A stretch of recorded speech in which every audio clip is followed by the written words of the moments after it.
give me your perspective on DEI, and because based on what I heard earlier, I feel like you don't think I belong here. Oh, because really? Of Why? how I am a black man, and because of DEI, I'm not qualified enough Are you? to be here. Yes, I am. Okay, great, then you belong. But why do I have to prove that to you? You don't. You brought it up. I didn't. Okay, but can you explain to me your position on DEI? Yes, people should not be in positions just because of the color of their skin. Hard stop. Okay, but do you feel like I'm here because I'm not feeling anything towards you, actually. Okay, I'm not but that's- prejudicing you. I'm not stereotyping you. I'm saying it's a material. I'm not saying you are. I'm not saying you are. No, you are. You said I don't feel comfortable being here. You started with. I didn't say I wasn't comfortable being here. I said I feel like you made it to where I got here through DEI. So let's examine that. What have I said that makes you feel that way? When you mentioned how DEI is only just putting people of color and marginalized groups in spaces, even if they're not so Correct. qualified. That's exactly what DEI does. But that's not all that it does. You're categorizing it as something it isn't.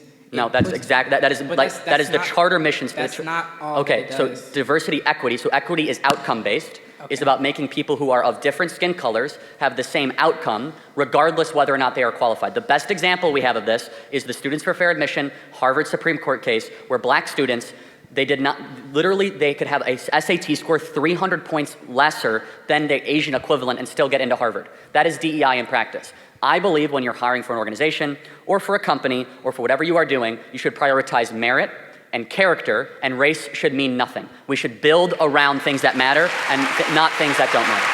Okay, but you have to also take into the fact that black people have only been able to completely legally be able to make profit for themselves for around 60 years.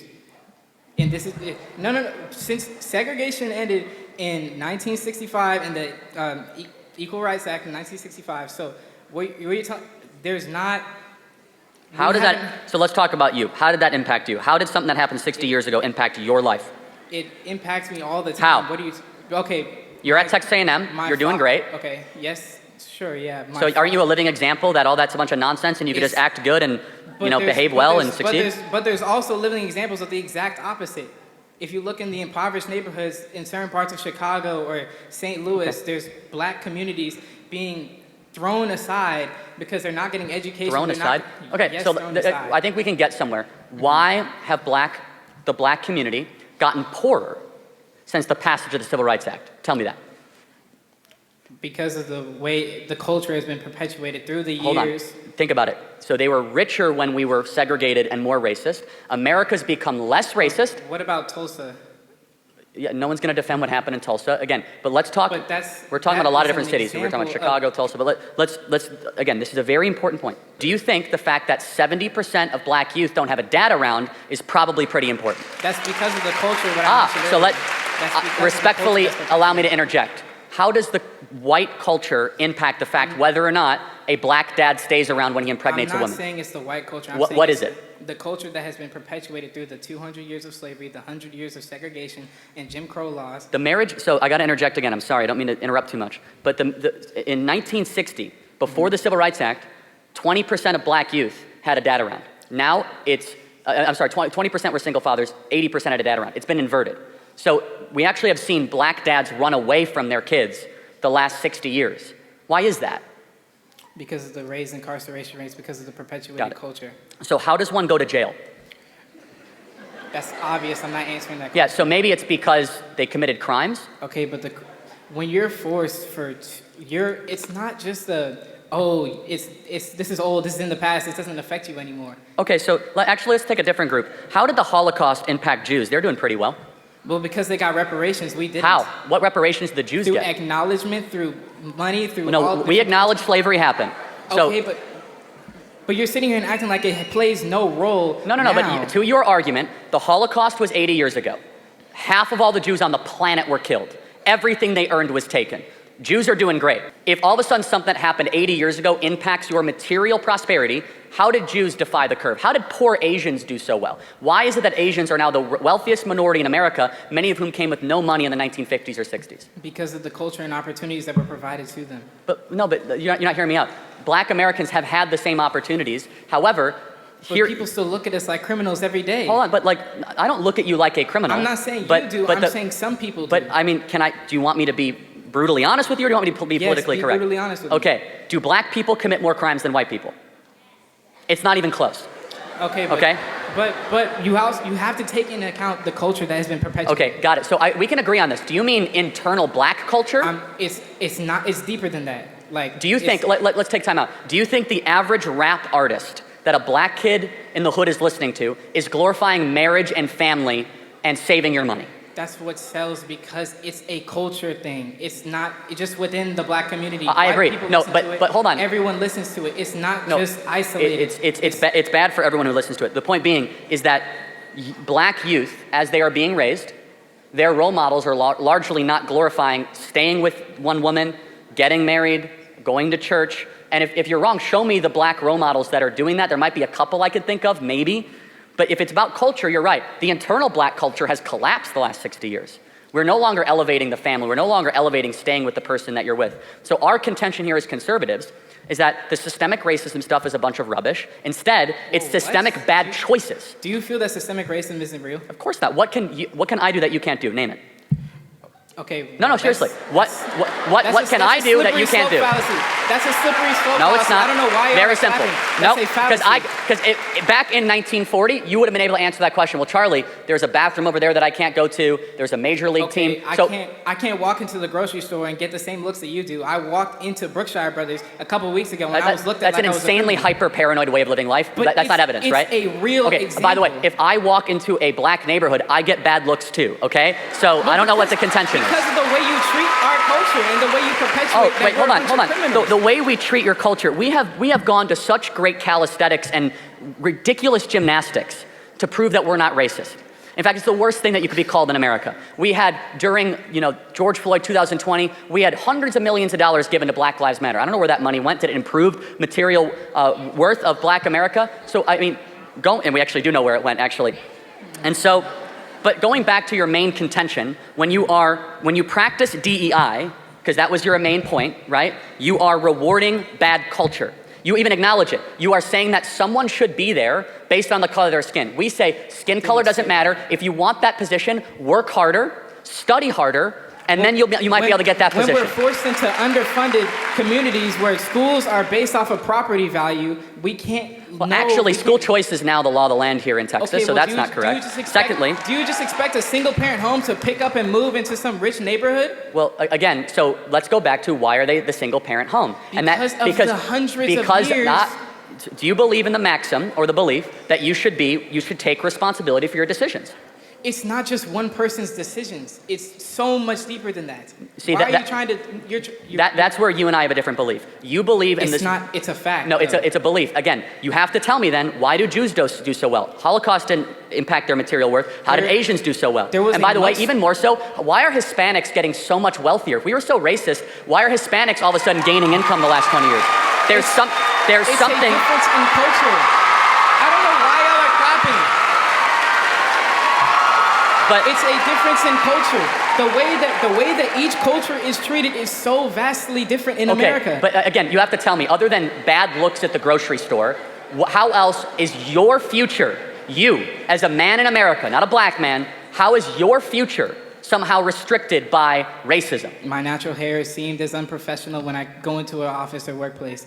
When I walk around in certain places, people just assume, like I've said earlier, the dirty looks. When people think you are automatically the worst of the worst solely because we don't think that. You've interrupted me like 10 times because now. you think you know what white people think, and you don't. I don't know what white people think. Then why do you keep on saying you know what white people think? Because I've seen it. I'm not you've saying seen our thoughts? I've seen what people have done to me and people who look like me around the world and in America. How?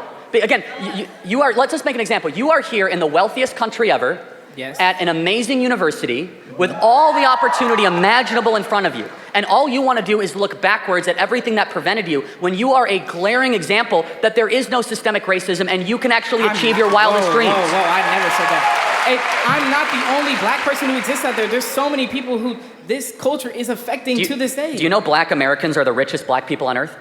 You cannot find a black majority country or any country where black people have significant representation where they are as wealthy, because even the poorest people in America are in the top 5%, the top 2% of wealth around the world. And so my whole belief is stop acting like you're a victim and start making better choices. Not acting like a victim, whoa. Respect. This is not a victim mentality. No, it fundamentally is, because white people are not out to get you. There's nothing. There is nothing holding black people back. Let me say that again. There is nothing holding black people back. In fact, the opposite. You can get into colleges with lower test scores. But you could say things that white people can't say and not be fired for it. Black people are wildly disrepresentation. People say that to me all the time, and they just walk around like it doesn't mean anything around here. Say what? Say the what? The N-word. I'm not going to say it on this public platform, but people say it to me all the time. Derogatorily. Yes. No, I think you're lying. Why would I be lying about So you're this? trying to tell me at this campus, did you report it to student services?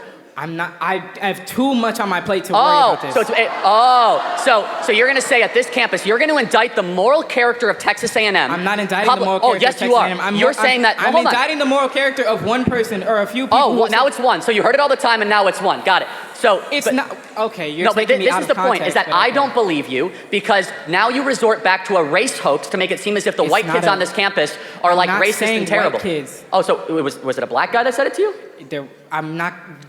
It matters a lot, because this is how lies are able to grow. Jussie Smollett, we see this. You have to challenge them head on. Do you think I'm lying when I say that people say the N-word around here? And just if I think a white person comes up to you derogatorily and says, shut up, N-word, I'm not saying they said it. I said, are they saying it derogatorily? But that doesn't mean it's word for word like that. But okay, so then it's not an insult then. So then don't bring it up as if it's evidence of racism. Because you brought the N-word up first. I didn't. No, I didn't. No. You specifically said, name me an instance of the N-word. No, I said black people can say things that white people can't say. Of course that's true. But that's automatically implying that one word. It's more than that. But let me just kind of build this out further. What is it then?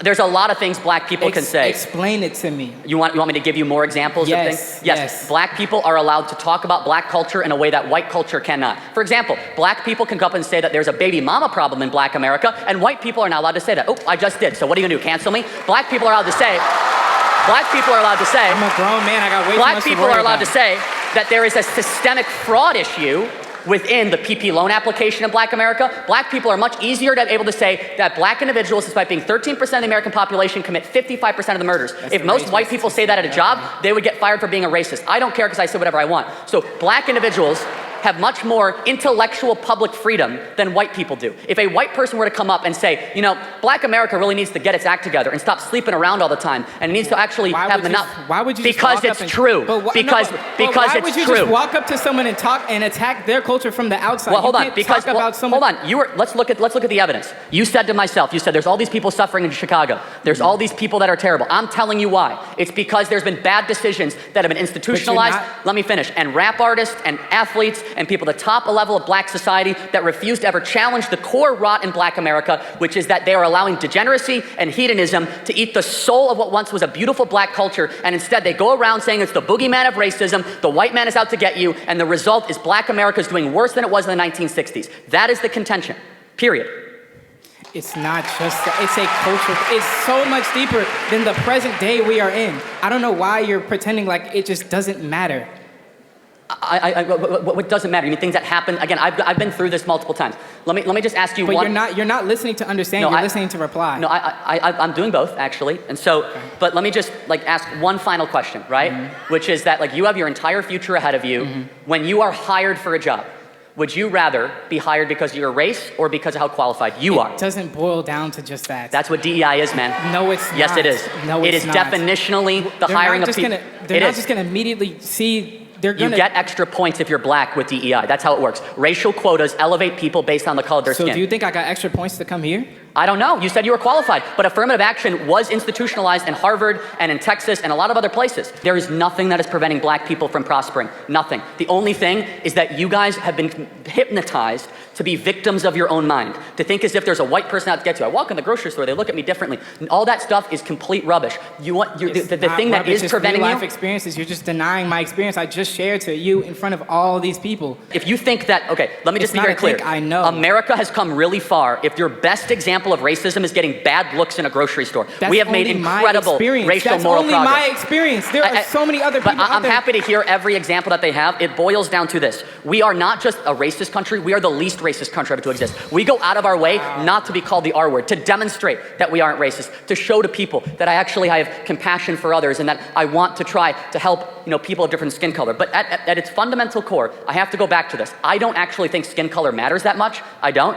I want a country that aims towards MLK's dream of one based on content of character and one on competency. I think the hyper-racial obsession of this country is really bad. It's really bad for everybody involved, including Black America. And I would just ask you, what would you do to improve the material well-being of Black America? What is your solution? Education.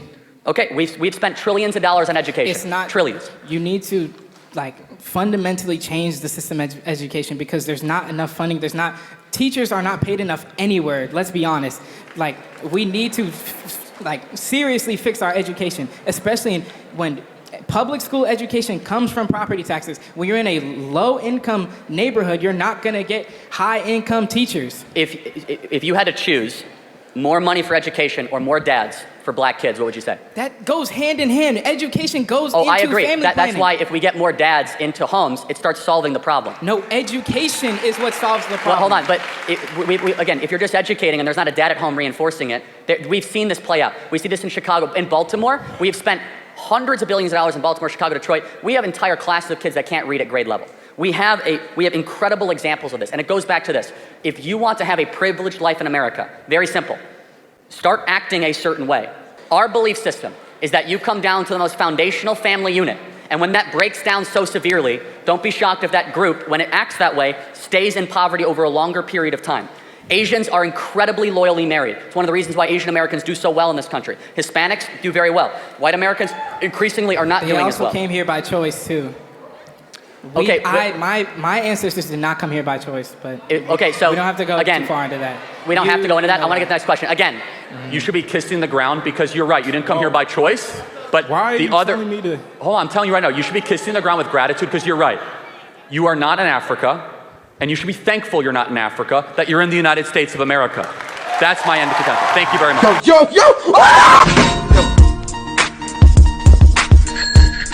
So somebody had to do it. I am the chosen one. Somebody had to do it.